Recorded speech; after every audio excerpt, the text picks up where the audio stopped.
So what we're going to be talking about today is not constant contact. Even though I work for Constant Contact, and I hope you'll consider using our product, that's not what we're talking about this morning. What we're talking about is email marketing in general. So it doesn't matter if you're using our product, or you're using someone else's product, or you're using AOL or Outlook or any program to do email marketing. I'm going to give you 5 key things that you can do to have better success. So if you came here expecting for me to try to sell you Constant Contact, I'm not going to do that. I really want you to learn and be successful no matter what email marketing tool you're using. So let's give a definition to what email marketing is. Email marketing is delivering a professional email communication to an interested audience, and the most important thing is that every email campaign that you send out has to have information that's valuable and relevant to the person you're sending the email to. Where people go wrong with email marketing is that last bullet point. Right from the beginning, they start filling their email campaigns up with information that's really important to them, but it's not important to the person getting the email.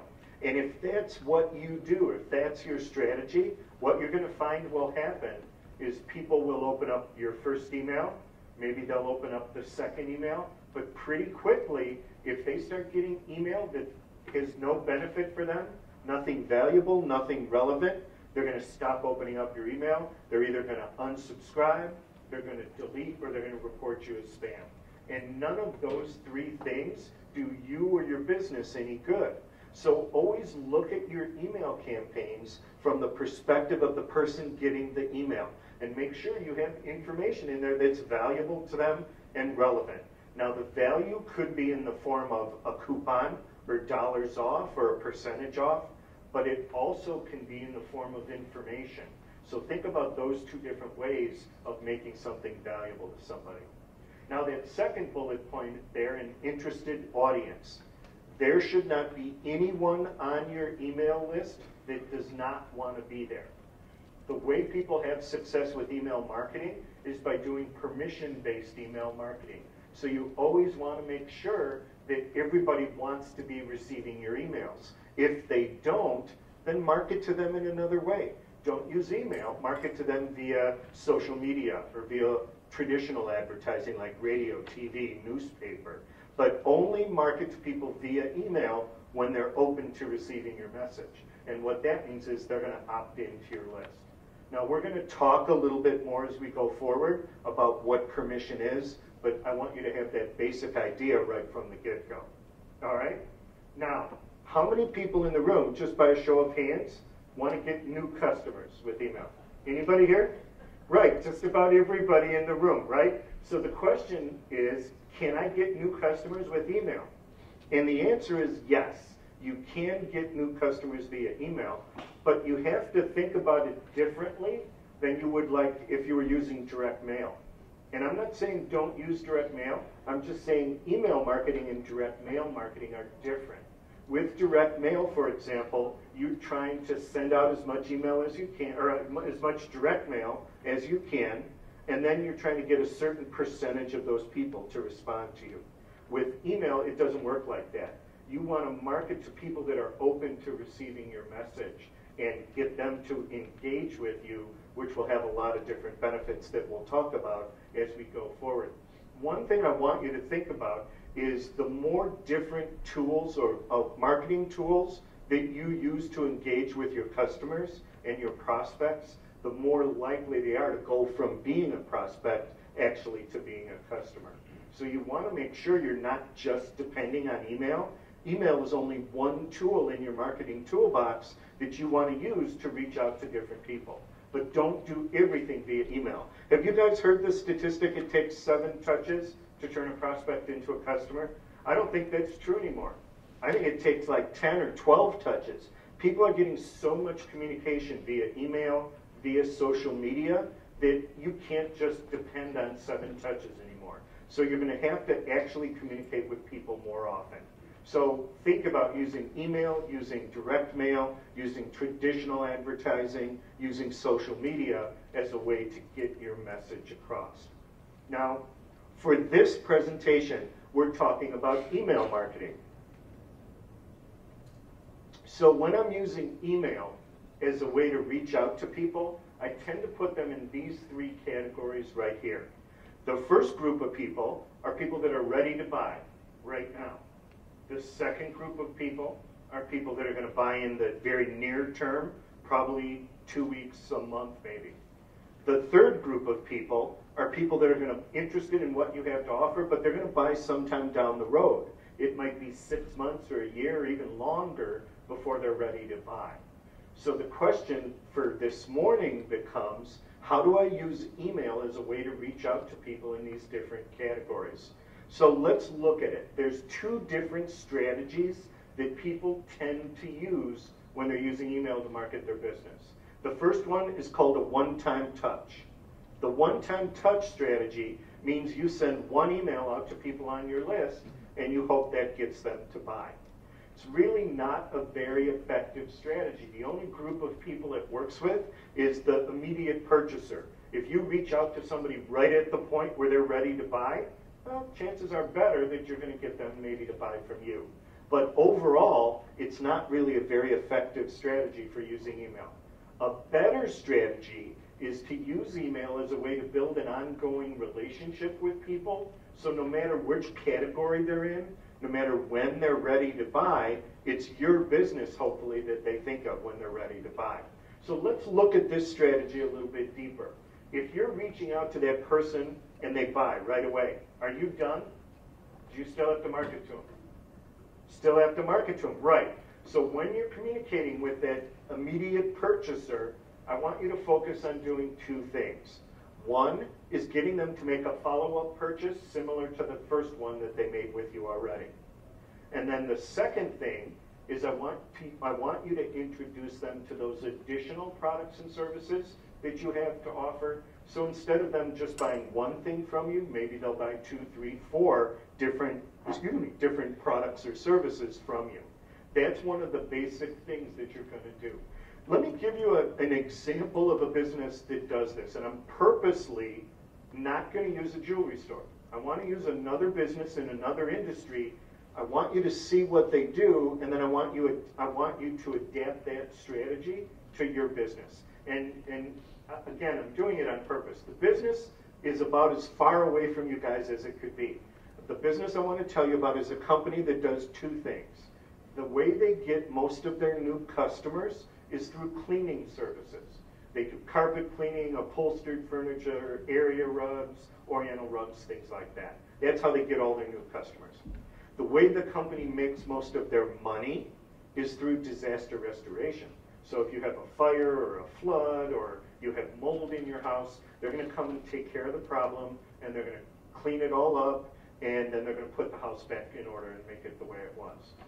So it seems like a really goofy business to use email to market themselves, doesn't it? But let's look at the strategy they use. What they do is they send out one email a month. That's an email newsletter.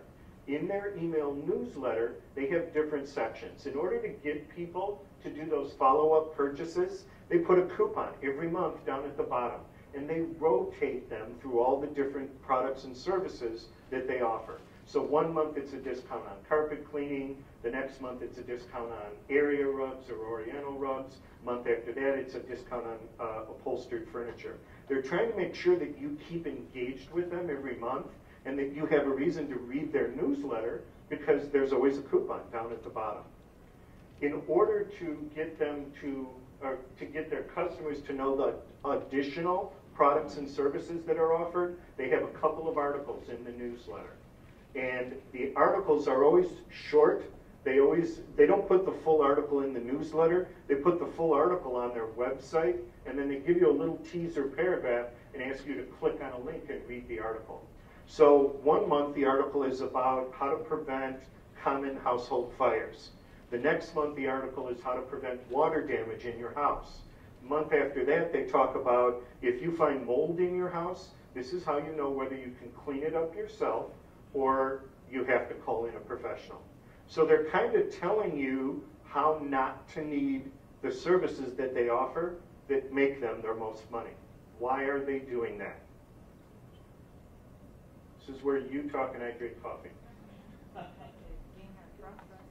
Build trust. What else? Just shout it out. To become an expert, right. One thing they really want to do is they want to position their organization as an expert at what they do. Because if you have a problem with your number one asset, your home, who are you going to call? You're going to call someone you feel is an expert. And that's one of the big things they're trying to do. There's one other main objective they have. What is that? Shout it out. I know it's early.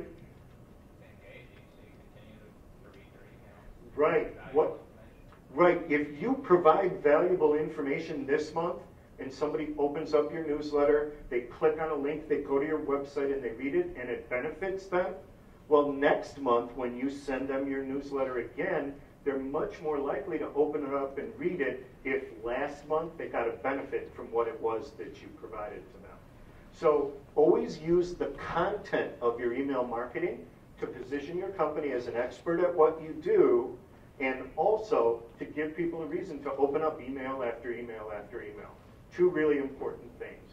Now, for those people that are not going to buy right now, those prospects that are going to buy sometime down the road in the future, you still want to do two things with these people, but they're different things than the first group. What you're trying to do with these people is find out specifically what they're interested in, and then how often you can communicate with them until they get to the point where they want to unsubscribe. So how do you do that? How do you find out those two things? What do you think? Well, you look at you follow the links, the one that. So elaborate. What do you mean by follow the link?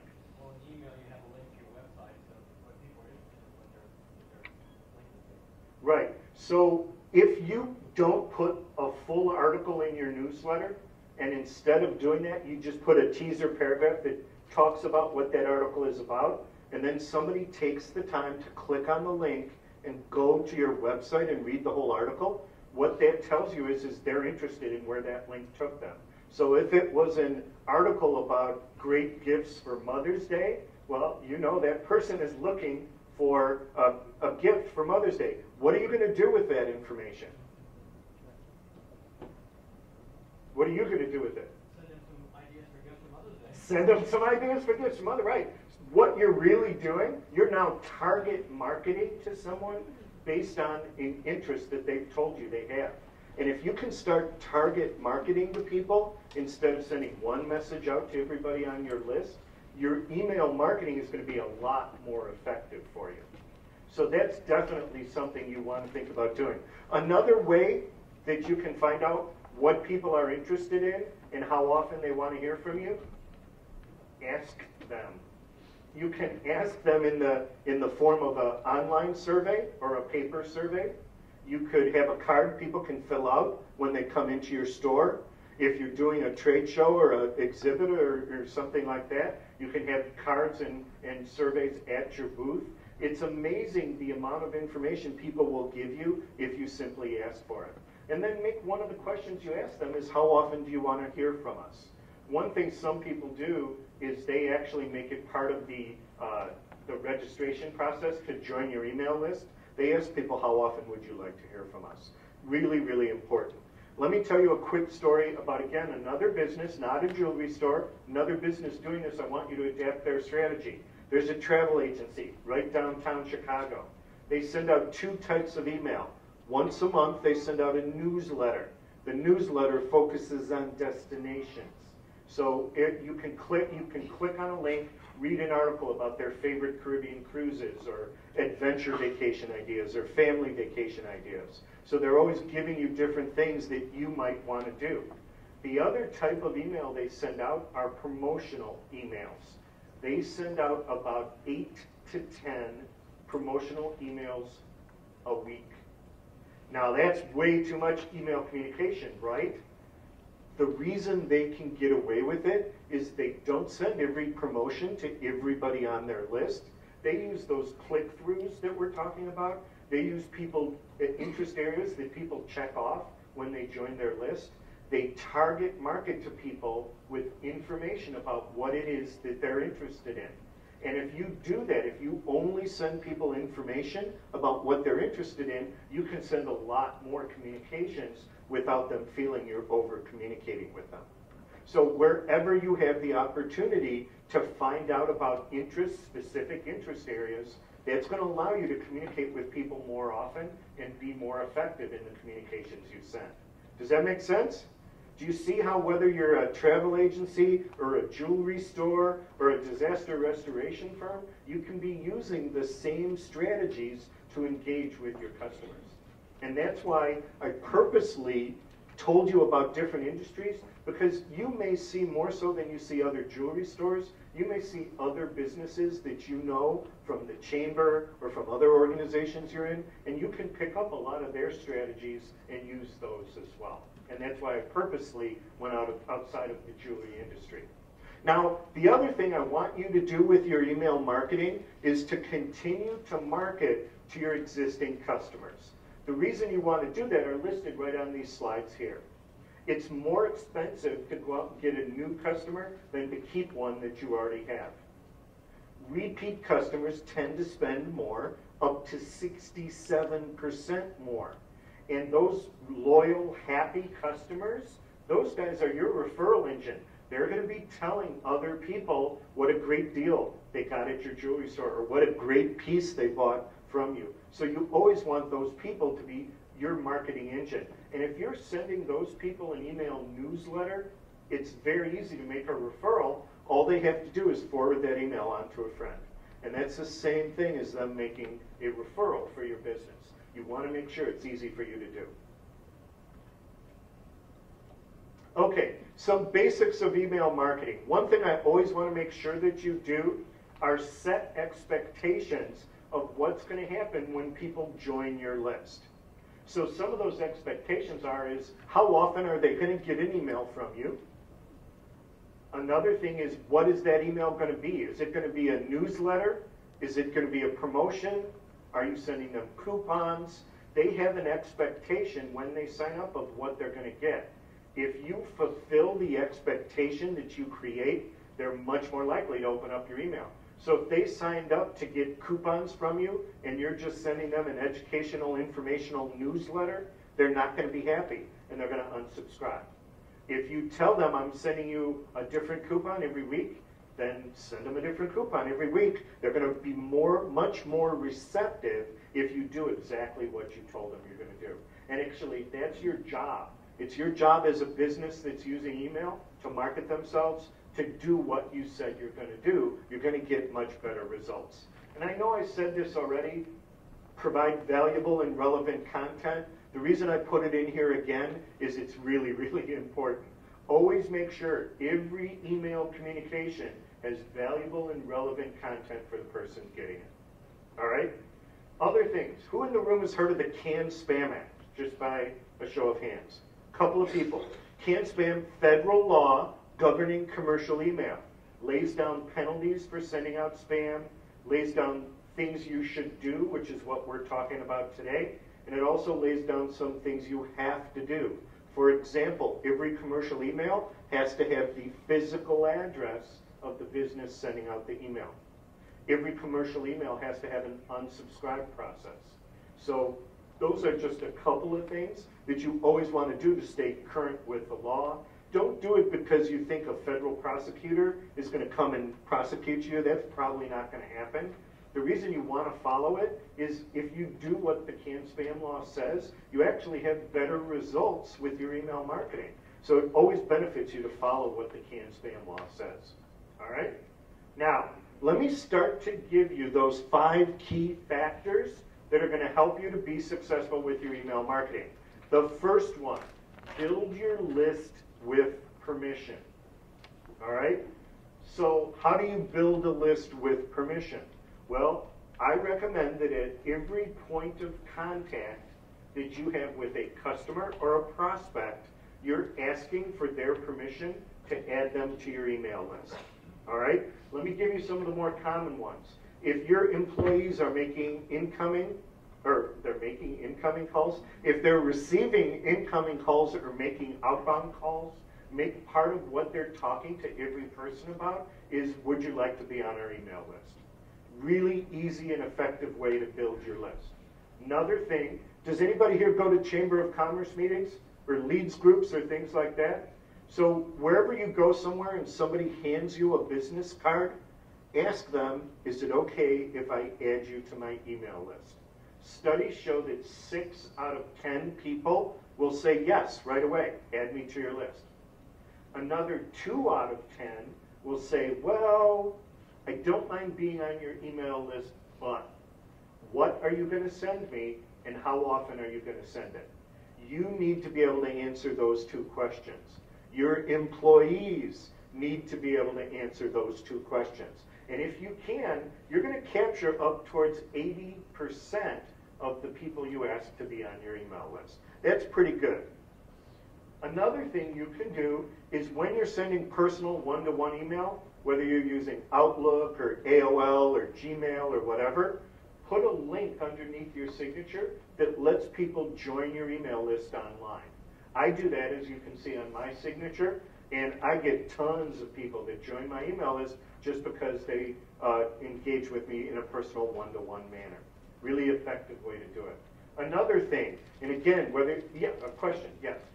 But instead of join my mailing list, join my, subscribe to my newsletter, think it was on there. You can. You can actually make any words you want be a link. So think about what it is. The only reason I might not want to say sign up to receive my newsletter is that all you're going to send them? If you're going to send promotions out, then don't ask them to sign up for your newsletter because that creates the wrong expectation. So I don't care what words you use, just make sure it's not misleading or that you're very clear what they're going to get. All right?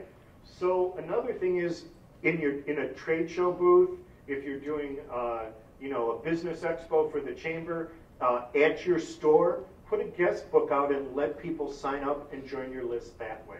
There is one big negative, actually 2 big negatives about that. One is you have to be able to read their handwriting, and that's not always easy, as you're going to be able to see by anybody who fills out a card to enter the raffle.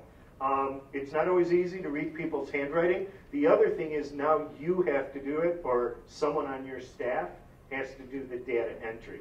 So if you can drive them online to a form where they're entering things and it's typed, it's much more effective for you. But if you want, always use a guest book. Now the other thing I want you to think about is social media. I know there's several sessions about social media today, and one of the things about social media and email, they work really, really well together. Email is a great way to build your presence on social media. Social media is a great way to build your email list. So on Facebook, LinkedIn, Twitter, you can be posting or tweeting or updating a link that lets people go right to the place where they can join your email list. With Facebook, Constant Contact, we actually have an app that lets people join your list right through Facebook. With your website, you should have a button or a bubble or a text link that allows people to go to your website and sign up for your email list. Again, they're doing all the data entry. Hopefully, they'll tell you exactly what it is that they're interested in. Something you definitely want to do. So always think about doing that. When you put all of these different things together, it's really a great and effective way for you to build your email list. And it's much better to have a smaller list that's built with permission than to have a big list that you went out and bought of people that don't know you and don't trust you. Because with email, if they don't know you and they don't trust you, generally they're not going to open up your email. Why? What are they afraid of? A virus, right. So it's not an effective strategy to go out and buy an email list. Build your list slowly and with permission. You're going to have better results that way. All right? Now, according to the CAN-SPAM Act that I mentioned earlier, there's 2 types of permission, explicit and implicit. Explicit means that you're adding someone to your list because they told you verbally, in writing, or through an online form that they want to be on your list. All of those are okay. Implicit permission means that you're adding someone to your list because you have a valid business relationship with them. What's a valid business relationship? Yeah, so somebody who comes in and shops and fills out a form. Customers, somebody who's purchased from you. Who else would be a valid business relationship? Who? Vendors, that's a valid relationship. Who else? What if we all belong to the Chicagoland Chamber and we're a member? Can I add all the other members of the chamber? Who says yes, I can? Who says no, I can't? I had like 8 people raise their hands. There's coffee right outside the door. All right, actually the answer to that is no. Just because you belong to the same chamber, the same trade organization, does not mean you have permission to add people to your list. Permission cannot be transferred from one organization to another. So you always have to get their individual permission before you would add somebody. All right? So think about that. It's much better to build your list slowly with people who want to be there than the other way. So if you're in doubt, if you're not sure if you should add them or not, don't add them and ask their permission. All right? Make sense? Okay. Email and social media, again, use them together. I wanted to give you an example. I know this is an old Facebook page. I just haven't updated it. But you can put an application. Now, instead of it being on the sidebar, it's in one of those little boxes right below your cover photo. You can put a Join My Mailing List application that'll look like that. It allows people right from Facebook to join your email list. In social media, you should be putting icons that take people right to the social media sites that you guys are using where they could follow you or like you or things like that. Again, email and social together have proven to be much more effective than using one or the other on its own. Is this a web page or a newsletter? This is a newsletter right here. And they, granted, they may be the last person in the world using MySpace, but in this case, they actually are linking you wherever they want you to be, wherever they are. All right. Key number 2, set your objectives. A good reason to send out an email campaign is not because you have 15 minutes left at the end of the day and you just want to get a marketing piece out. Not a good reason. What I want you to do is think about why I want to send out this campaign. The number one reason people send out an email campaign is to promote something. They want you to buy a product. They want you to join an organization. They want you to volunteer or join as a member, things like that. So obviously, motivating a purchase, attending an event, that's the number one reason. And that's okay. The second most common reason is to let people know what your niche is. Why should they come to your jewelry store instead of the one in the mall or instead of the one down the street? Do you specialize in something? Give them a reason to engage with you as opposed to engaging with someone else. Sometimes it's because you demonstrate to them that you're the expert at selling diamonds or gold or whatever. Whatever the case may be, let them know what your niche is and why they should come to you instead of someone else. The third most common reason is to build a relationship. Send an email just to get somebody to engage with you, to make them more loyal. With customers, you want them to be loyal, you want them to refer you out, and you want them to shop only from you.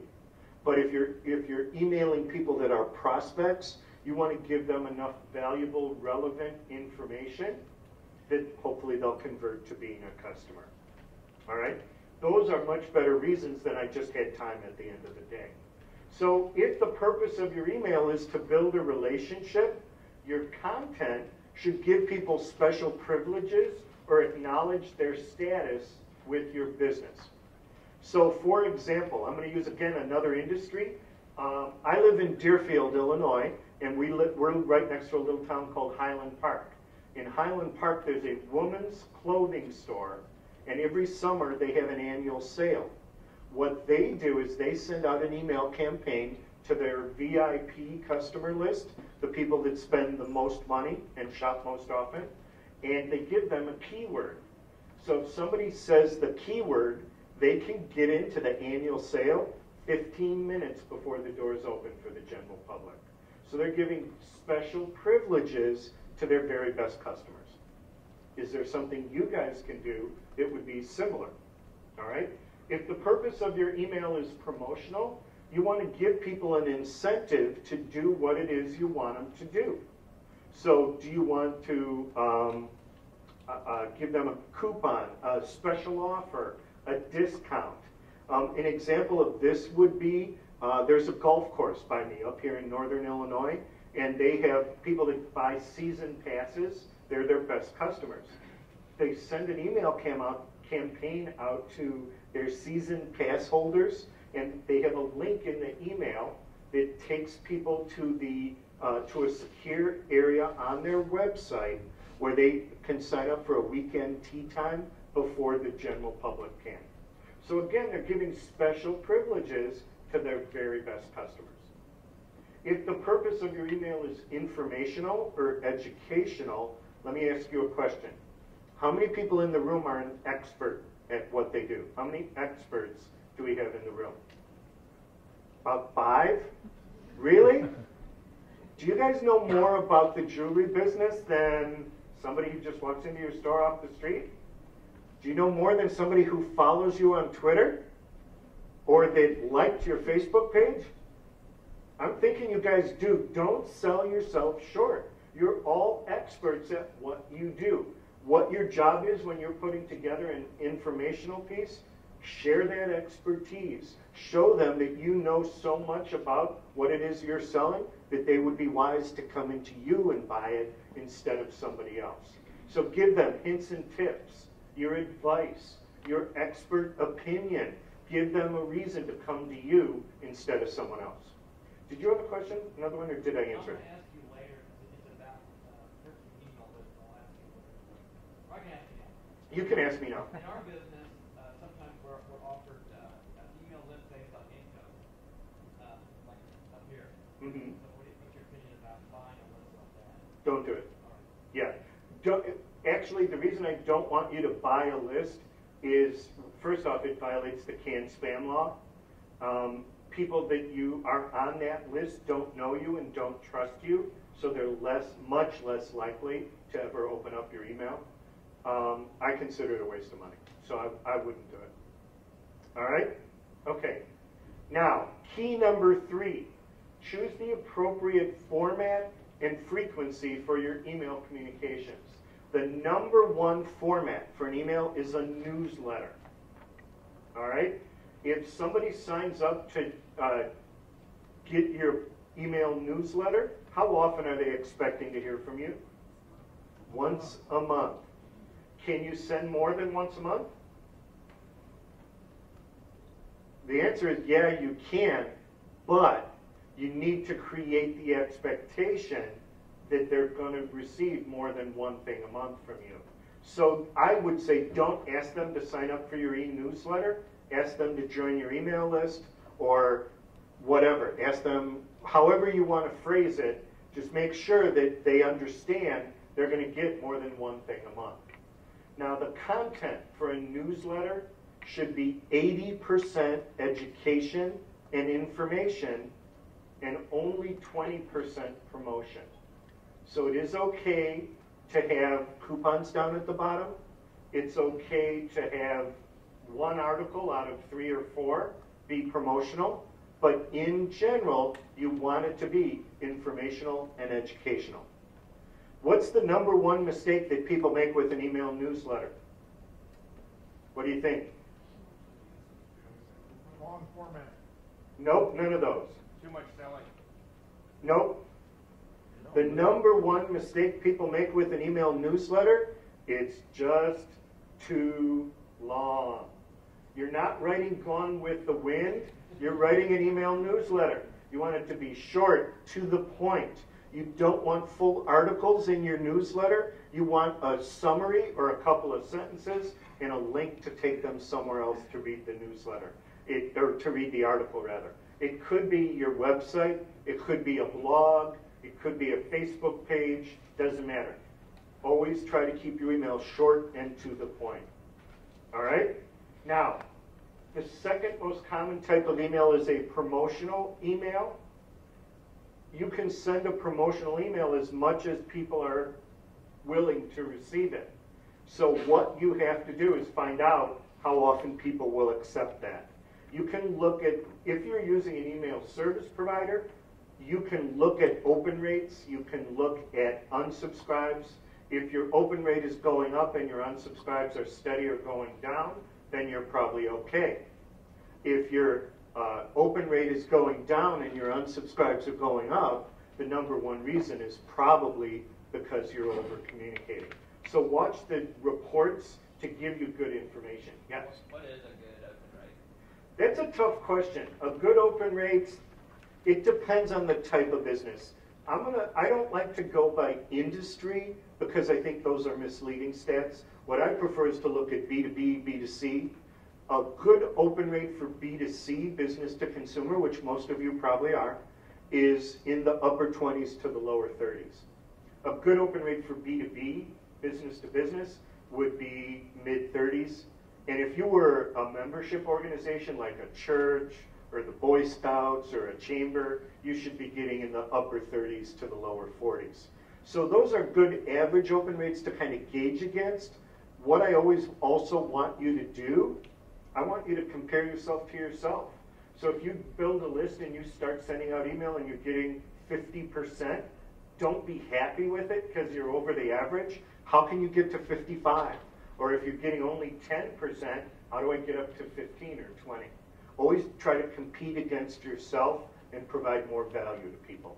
Does that make sense? It does. One follow-up, do y'all feel there's a better day and time to send out your blast? I'm going to cover that in a minute, but yes, there is. Could you explain the concept of opening in and how you find the information? Yeah, so if you're using an email service provider like Constant Contact or one of our competitors, an open is counted in one of two ways. Either when somebody looks at your email and it loads in their preview pane, the graphics load. If the graphics load, it counts as being opened. The other way is if somebody clicks on a link in your email, that counts as being opened. But if somebody reads your email newsletter, for example, in their preview pane, and the graphics never load, and they don't click on any links, it's not going to register as being open. I'm sorry, how can they see your newsletter without your graphics? It depends on how you format it, but they very easily can. Some people really they put a lot of effort into making sure that even if somebody doesn't load my graphics and look at that beautiful ring or that beautiful bracelet, they still can read the text and see that. And some people will do that. So your open rate is always probably going to be a little bit higher than it actually shows, but not enough to make a difference. And you want to compare apples to apples every time. You want to use a measure of an action to determine it. All right? Yes?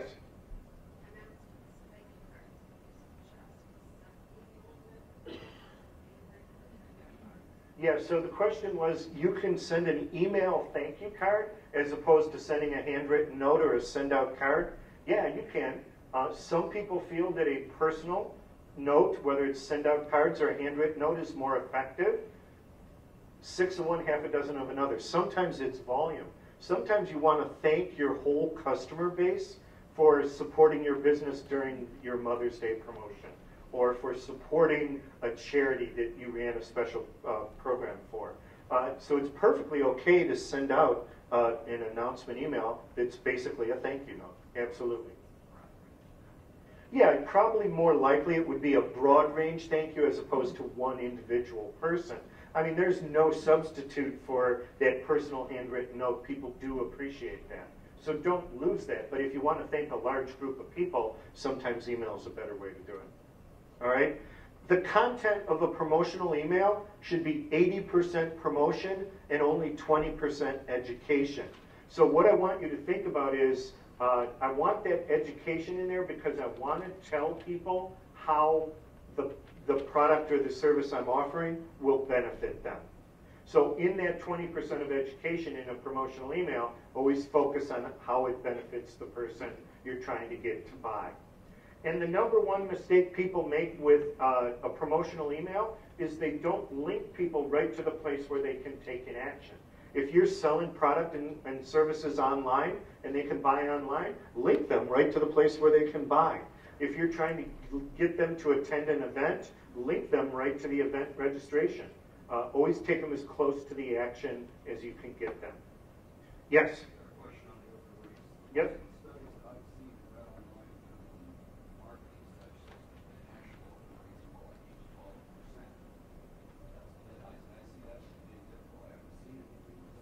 No. Who in the room is using Constant Contact? Okay, so maybe 20%. How many people are getting an open rate of 15% and below? How many is getting between 15 and 25?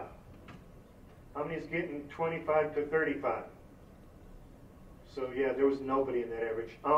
You know, open rates can be very misleading because it's all how you gather the information. The reason I don't like industry standards is, for example, in our product, when you sign up, you designate yourself to an industry.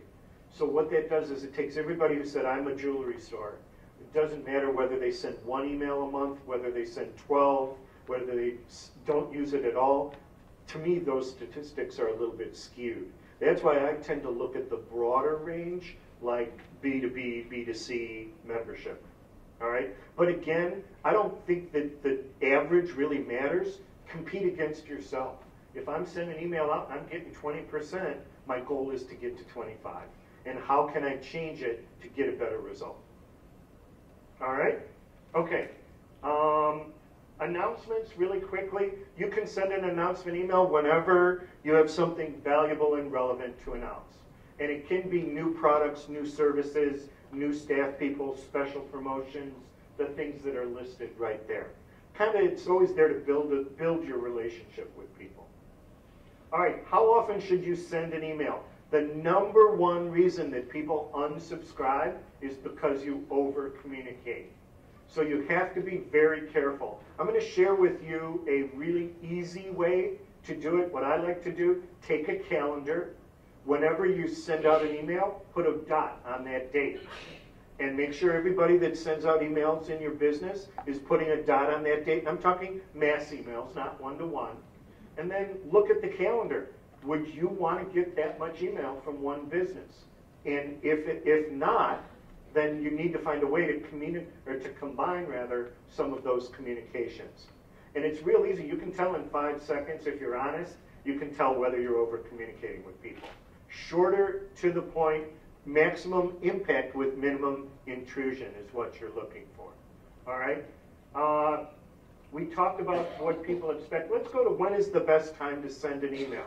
So I'm looking at Constant Contact customers here. Constant Contact has over 550,000 businesses that are using us. So that's a good sample across a lot of industries. The highest open rates are for emails that are sent Tuesday and Wednesday between 10 a.m. and 3 p.m. All right? So if you're not sure when to send an email, that's not a bad starting point. However, just because on average that's the best time doesn't mean for your list it's the best time. You really need to test it. Let me give you a simple way to do that. You build an email campaign. Save it under 2-3 different names. Segment your list into different sections. Send the email out. Same email, just to different groups. Same subject line. Send it out on different days and different times. Then go to the report and look at when you're getting the most opens, when you're getting the most forwards, when you're getting the most click-throughs. That becomes the best time for you to send your email for your business and your list. All right? So you can't just do it once, you have to do it a few times, but that's a great way to test for your business when the best sending time is. Much like open rates, the average best sending time, okay, it gives you a benchmark, but it may not be the right time for your business. Yeah, sometimes the question was, is it different for B2B versus B2C? Yeah. You know, you kind of want to communicate with people when they're at their computers. So for B2C, it might be better to send it out at night because, in theory, more of your customers would be at their computers. and during the working day they might not. You never know for sure until you test, and that's why, go with your gut as the starting point, and then test it to actually get some data that backs up whether this is actually the case or not. Does that make sense? Okay. All right. Okay, key number 4, get your emails opened. The from line. 60% of people look at the from line, and that's how they decide if they're going to open up your email or not. So the biggest tip for the from line, always brand the business in the from line. If you, I'm going to give you a restaurant example because it's real easy to see. If I own a restaurant and I send an email out from Chef Steve, I could work at any restaurant anywhere. But if I send an email out from Steve's Steakhouse, you know exactly what restaurant it is. So it's okay to say Chef Steve's Steakhouse, but otherwise you need to brand the organization. People open email from people they know and they trust. Make sure that they know who you are. All right? Another 30% of people look at the subject line, and that's how they decide if you're going to open up your email. The biggest tip for a subject line would be to incorporate the benefit that someone will get if they open up your email. So don't just say, May newsletter from ABC Jewelers. Say 5 great Mother's Day gifts, or gift ideas for Dad, whatever the case may be. Always give them a reason that, hey, I'm going to open up this email because I'm looking for ideas of what to buy Dad for Father's Day, or what to buy Mom for Mother's Day. That's always going to benefit you. Now, when people are looking at their inbox, you have 3 to 5 seconds to capture their attention. In 3 to 5 seconds, people can read about 5 to 8 words. So the length of your subject line should be no more than 8 words. All right? If you go to 10, it's not the end of the world. But short and to the point is actually better. All right? Make sense? All right. Things you should not do. All the things up on the screen right now are things that get your email routed into somebody's junk folder. Using words that spammers use all the time, like free, guarantee, credit card. Turning every S in your subject line into a $sign. Using the words click here all the time in the subject line or the body of the email. All of those things are going to get your email into someone's junk folder, so you should try to avoid them. Pardon? Coupons do not route your email into a junk folder. No, not at all. Well, not for the vast majority of the filters. Every filter is different, and there may be some that do, but that's usually not something. All right? Key number 5, create compelling content. So with email marketing and even with social media, content is king. And I know I've said it a couple times already, but your content needs to provide valuable and relevant information for everybody that you're emailing. So share your expertise. There's nothing you can say in an email newsletter that will be so much information they don't want to do business with you.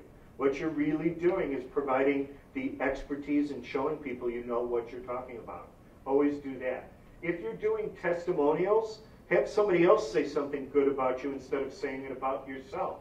And a little tip here, if you can do a video testimonial from one of your customers, I don't care if it's an iPhone or a flip cam, actually that's probably better. When you put a video in your email and people can see that through the preview pane, your open rate is going to go up usually between 30 and 50%.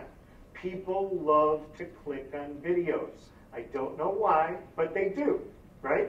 So take advantage of that. But the video has to be high enough in the email where they can see it through the preview pane, or they're not going to click on it and won't have any effect. But think about doing that. Offers and coupons are good. We've talked about a lot of these things, so I'm not going to go into them deeply, but those are different things that are good ideas for content right there. Calls to action. For every objective you have for your email campaign, I want you to have 3 calls to action to help you achieve that. All of these bullets right here are different ways or different calls to action. a physical action someone has to take, like printing a coupon, calling you on the phone, clicking a link, things like that. So you want 3 of those for every objective. And it's okay to have more than one objective for an email, but for every objective, I want 3 of those calls to action in there. Always be sure you let your audience know what's in it for them, why should they do what you want them to do, and give them a reason to take an action right away. Most people are going to open up your email in the first 72 hours after you send it. And the lower your email goes in their inbox, the less likely they are to actually open up your email and do what you want them to do. So you need to give them a reason to open it up right away. Special offer for first 5 to buy, or don't miss your opportunity to buy now. Anything that will give them a reason to take the action right away. Much more effective for you. All right, a quick story about using email and social media together. This is a company called The Swinery. They're a specialty butcher shop in Seattle. They were sending an email campaign out about something very dear to my heart, International Bacon Day. I think it should be a national holiday. I don't know about you guys. So they sent out the email, and they basically got about a 22% open rate. But what they did that was interesting is they put a social share bar up at the top of their email. What this allowed people to do was to check, or actually to click on the network that they wanted to share this email at.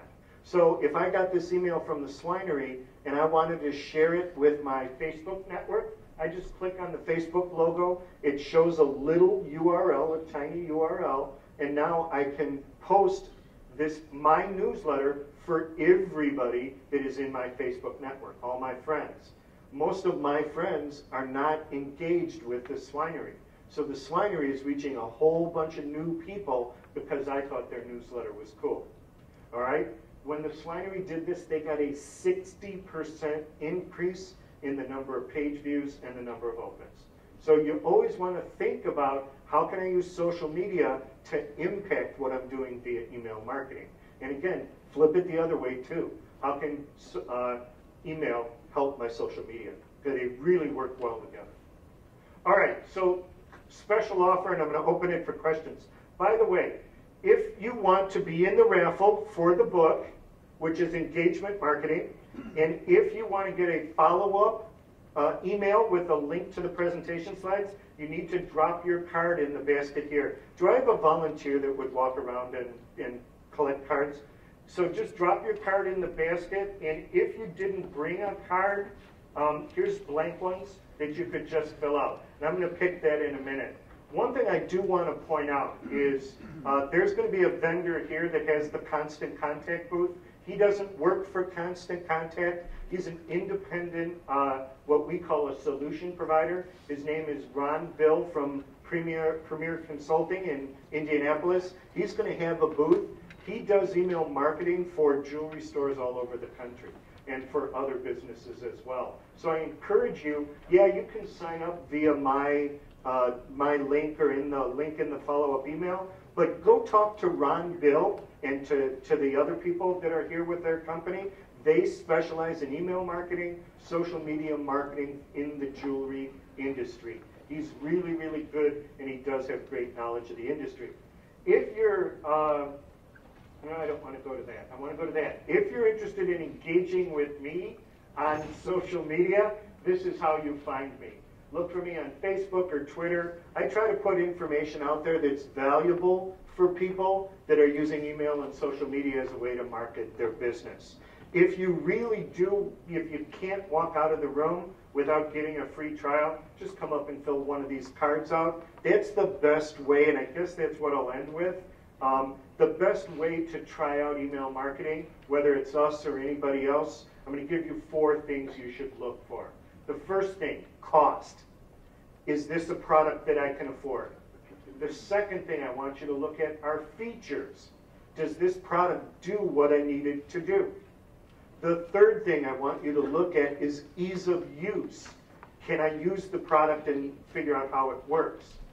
And then the fourth thing I want you to look at is customer support. Does this product have support people that if I'm stuck, I can call somebody, I can chat with somebody, I can email somebody, and I can get the answers to my question. In some cases, that's going to be constant contact. In other cases, it's going to be somebody else. There's no one product right for every business. What I want you to do is look at your options, sign up for a free trial, so before you start to pay, you can actually see whether it makes sense for you, and then pick the product that's right for your business. I think it will be an email service provider versus using Outlook or AOL or Hotmail or Gmail, but look at those 4 factors as a way to decide. All right? We've got just 2 minutes left. Can you have them pass their Questions? cards to the center? Pardon? Can you have them pass their cards to the center? Yeah, can everybody pass their cards in if you want to get the follow-up and be in there? Does anybody have any questions that I didn't cover? Yes?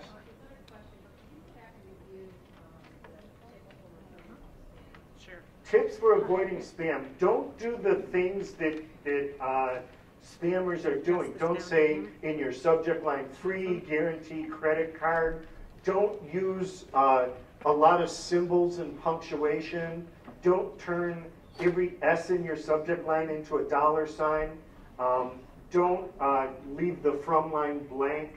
The things that those spammers try to do, those are the things that the filters will look for when they're trying to figure out what to block. So avoid those danger things, and then you should get into people's inboxes. Any other questions? Man, I'm good. One question after an hour? Really? One more, yes. You know, we get a lot of emails like from National Filler and In-Store, Mm-hmm. and they use the Thank you. click-through. Mm-hmm. And so, and some of those stories are shareables. So could we use those stories for our newsletter? Because So- they're quite interesting. Yeah, thank you. So if you're going to use content from someone else, what I want you to be sure is, if it's obvious that they're letting you use the content, then feel free to go right ahead. I always say credit the source to make sure that you're not trying to pass off someone's work as yours. But if you're in doubt as to whether you can really use their content, shoot them an email and ask them. It's always better to ask for permission. If they say no, then there's lots of other good information out there. Generally, if you're willing to promote something someone else did and drive traffic to their website or their blog or whatever, they're usually more than happy to let you do it. Even newspapers are usually more than happy. But don't just assume, ask. All right? Okay, one more question, and I'm going to draw the raffle. Can you give us a synopsis of what the advantages of using Constant Contact are as opposed to like MailChimp or some other mail services? You know, there's a lot of really good products out there. I think Constant Contact is pretty good, but we're not the only good product out there. Instead of giving a commercial, what I'd say is look at those 4 factors that are important no matter which product you're using. Do the features match the features that I need for my business? Is it the cost right? Can I use it? If I get stuck, do I have help? Calling support and things like that. I could say what I think are the best things. I think we're pretty good in all 4 of those categories. But for example, if we don't have a feature that's really important to your business, then we're not the right product for you. So that's one of the really good things about doing a free trial with us or a free trial with MailChimp or any of the other ones, is you can test it out and get answers to those 4 questions before you start to pay somebody. And I think that's the biggest thing that's most important. I don't think anybody here wants me to do a commercial for Constant Contact. But, I mean, I would love it if you guys all signed up. My bosses would be really happy. But I really want you guys to use the product that's right for your business. So that's why I'm trying to give you things you need to look at. You got really great support. Well, thank you. I think we do, yeah. And they're very short wait times. No question is too silly. I think that does make us stand out from a lot of our competitors. But again, it's just one factor. Again, if we don't have the right features or we cost too much, which we really don't, but if we do, then we're not the right tool for certain businesses either.